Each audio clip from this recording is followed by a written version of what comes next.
It is 2 in the morning, and somewhere in a quiet apartment, a mother is standing alone with a screaming baby, and there is genuinely no one else to hand it to.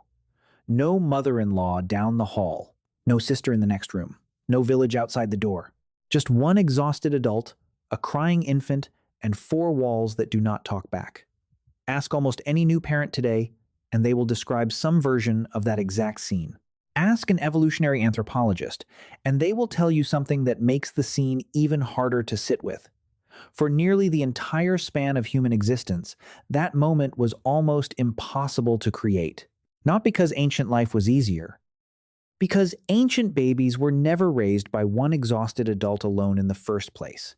Human infants are, biologically, an enormous problem. And the way our species solved that problem may be the single most underrated invention in our entire evolutionary story. Start with the raw math of the problem itself. A human baby is born helpless in a way almost no other primate matches. It cannot cling to its mother's fur because there is barely any fur left to cling to. It cannot walk for roughly a full year.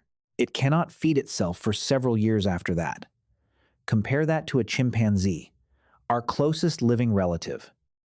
A newborn chimp can grip its mother's hair within hours of birth and ride along while she forages unassisted. A human mother gets no such convenience. She gets a fully dependent passenger, unable to help carry its own weight, for a period of time longer than almost any other species on the planet tolerates.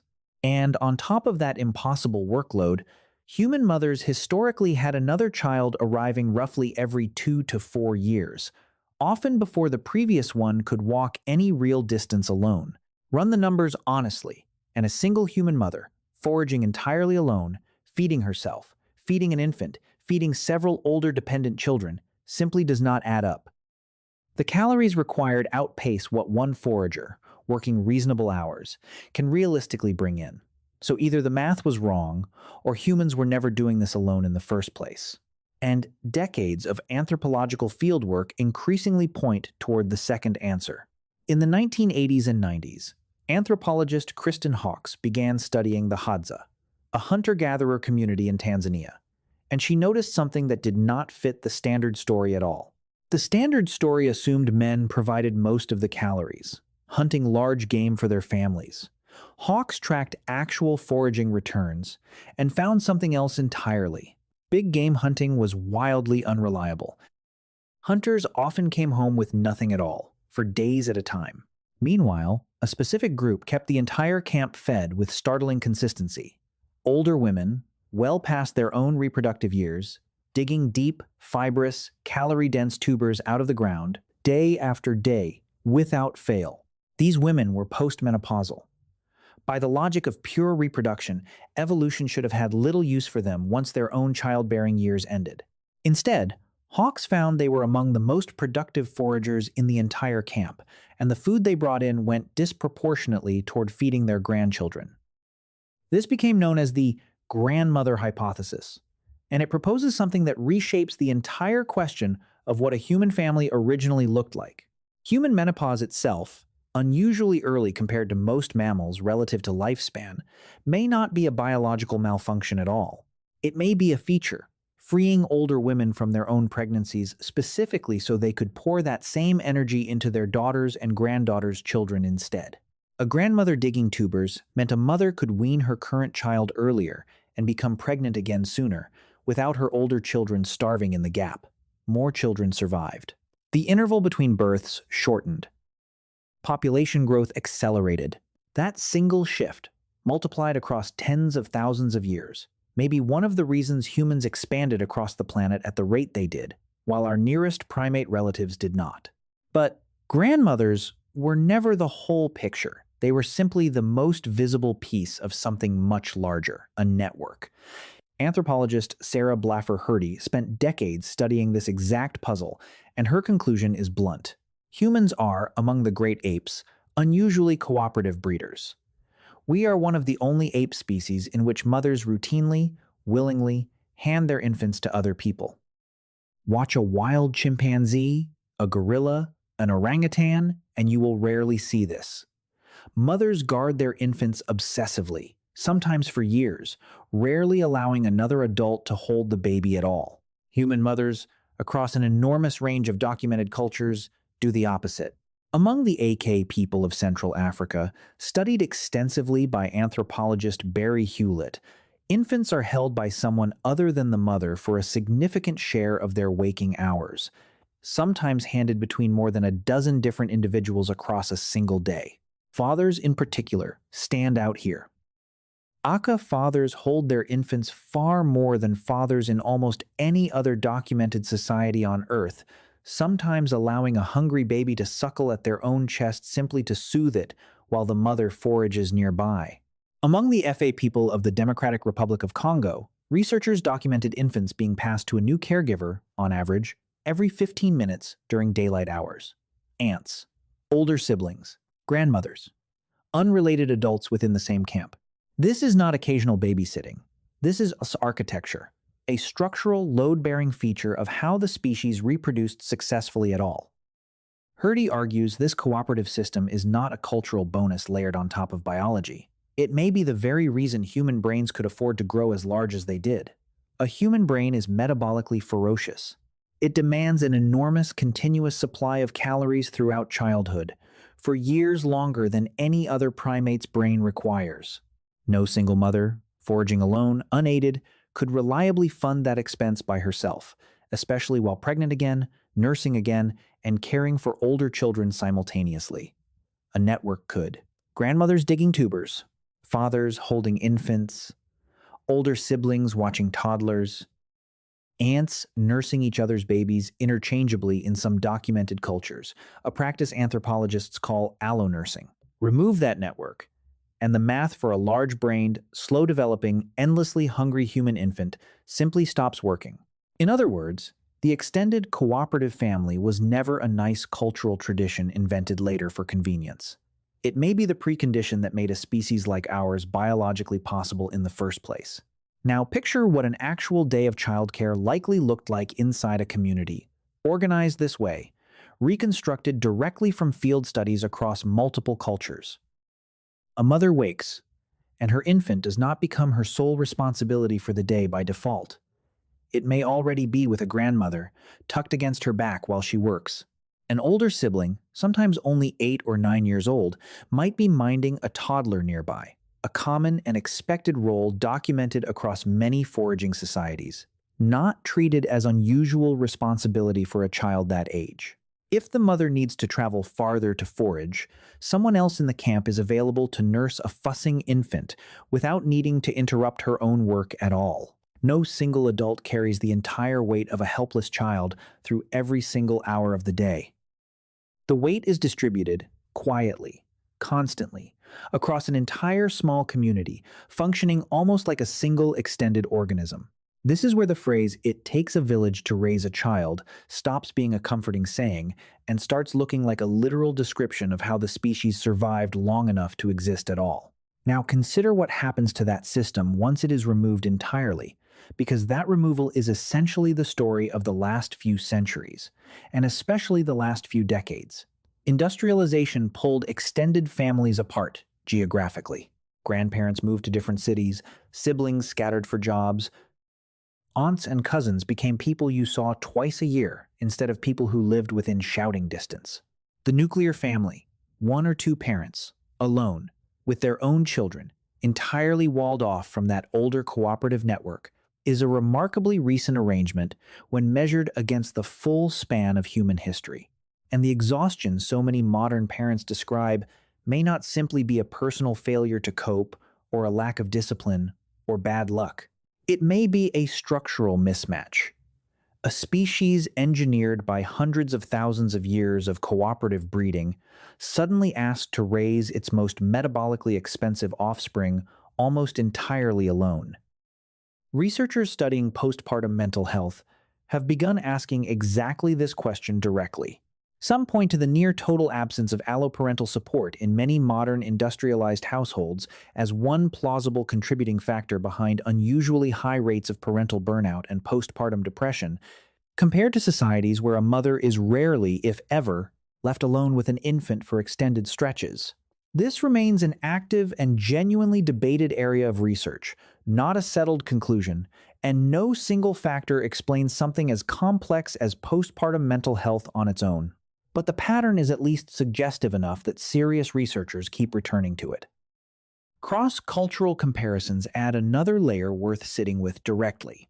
Researchers surveying postpartum experiences across dozens of societies have repeatedly noted that communities built around dense, extended family involvement, new mothers surrounded immediately by grandmothers, aunts, and established support networks tend to report markedly lower rates of postpartum depression than isolated households in heavily industrialized nations. Anthropologist Edward Hagen, among others studying this question, has pointed specifically to the sudden loss of that surrounding support network as a plausible evolutionary mismatch, rather than treating postpartum depression as a purely individual, purely chemical event unconnected to a mother's social environment. None of this is offered as a diagnosis, and it should not be mistaken for one. Postpartum depression is a genuine, serious, and clinically recognized condition with biological, hormonal, and psychological dimensions that deserve real medical attention regardless of a mother's social circumstances. But the social dimension, the sheer presence or absence of other capable hands nearby, appears again and again in this research as a meaningful variable worth taking seriously alongside everything else. Think about what that reframes. The isolated, overwhelmed parent, standing alone at 2 in the morning, is not failing to replicate some universal, timeless human experience of parenthood. In a strange sense, they may be living through an experiment nature never actually ran before, raising a human child with almost none of the cooperative infrastructure that made raising a human child successful in the first place. Now, return for a moment to the myth this entire story is quietly dismantling: the exhausted, overworked caveman, alone, grinding endlessly just to keep his own small family fed and alive. That image assumes childcare and provisioning were a private, individual burden carried silently by one exhausted set of parents, the way they often are today. The actual anthropological record describes something closer to the opposite. Childcare was public. Provisioning was shared. Grandmothers dug, fathers held. Older children minded younger ones. Nursing mothers fed each other's infants without a second thought. The apparent poverty of ancient life, no wealth, no possessions, no permanent home, sits right beside something that looks, by comparison, like a genuine abundance, an entire community treating every child as a shared responsibility, distributed automatically, without needing to be negotiated, scheduled, or paid for. Anthropologist Marshall Solins, writing in 1966, argued that affluence was never really about how much a person owned. It was about how easily their needs got met. Applied to raising children specifically, that argument becomes almost pointed. A modern parent may have a car seat, a crib, a stroller, a pediatrician on speed dial, and still spend far more solitary hours holding a crying infant than a Hadza or Aka mother, surrounded by help, ever did. Wealth in possessions, poverty in hands available to help. That is not a value judgment about either era. It is simply where the two systems ended up, built on entirely different foundations. Now think about what this means for the child on the receiving end of all that attention, not just the exhausted adult providing it. A Hadza, or Aka, infant, passed frequently among grandmothers, fathers, aunts, and older siblings, is exposed from birth to a wide, varied network of caregiving adults, each with a slightly different temperament, a slightly different way of soothing, a slightly different face to learn.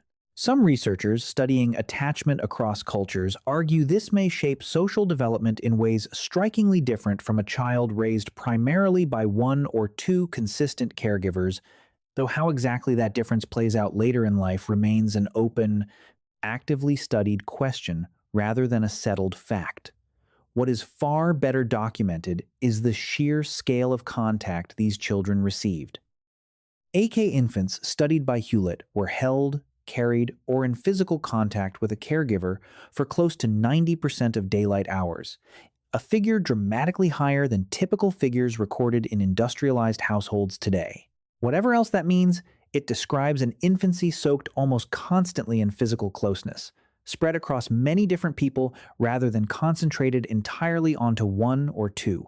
Now widen the lens one final time, because this pattern of shared responsibility did not stay confined to infancy alone. Anthropologists studying middle childhood across foraging societies describe children learning enormous amounts directly from other children, not only from adults. Older kids teaching younger kids how to track, how to weave, how to identify a safe plant from a dangerous one, passing knowledge sideways as much as it moved downward from parent to child. This produced something closer to a continuously operating, informal school, run by the community itself, with no single teacher, no single classroom, and no single point of failure if any one caregiver happened to be unavailable on a given day. Contrast that with a modern household where a single working parent may be simultaneously employer, teacher, chef, nurse, and sole entertainment for a child, hour after hour, with no built-in backup if exhaustion sets in. None of this means modern parents are doing something wrong. It means modern parents are quietly attempting something. Evolution never actually designed the species to attempt in isolation.